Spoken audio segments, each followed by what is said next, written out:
You had some kind of, it seemed like quirks when you were playing, one of which was your pregame routine and getting dressed the same way for every game. Explain that. Well, listen, my dad was a big believer that part of being a good athlete was not just practice and not just physically preparing, but to be mentally prepared, whether it be the proper rest the day before, the day of, proper nutrition, proper diet.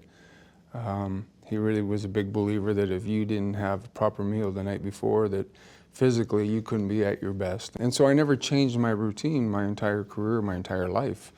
And with that comes, you can say it's superstition, you can say it's routine, how you get dressed. And I got dressed the same way all the time. I always got dressed on the right side, my right sock, my right shin pad, my right elbow pad, my right skate. Just, you can say it's superstition, but it was partly routine also.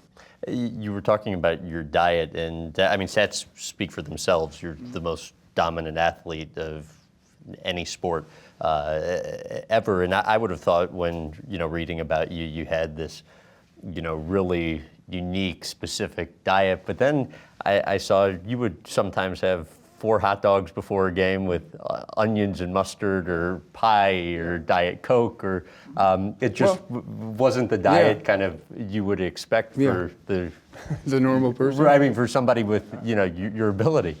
Well, first of all, when I played junior hockey, we went to school. We went to school till 3:15, 3:30. So you don't really get a whole lot of time to eat. You race home. At that point in time, for a 7 o'clock or 7:30 game, I was eating steak and potato and all that at 4:30, 5 o'clock before I went to the arena. So when I turned pro at 17, obviously the schedule and the lifestyle is completely different. There's no school. You skate in the morning, you have a light skate to prepare for that night. And generally, guys eat somewhere between 12:30 and 1:30.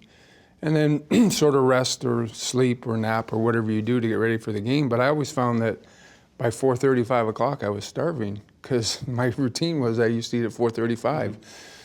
So I would eat at 12, 12:30 like everyone else, but I always found that by 5 o'clock I was hungry. So depending on what city we're in, if it was Chicago, there'd be pizza in the building. If it was Quebec City, there'd be hot dogs. And some cities it was sandwiches.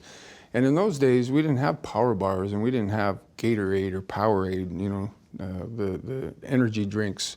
And for me, I drank Diet Coke. I found that to be the same sort of stimulation as an energy drink.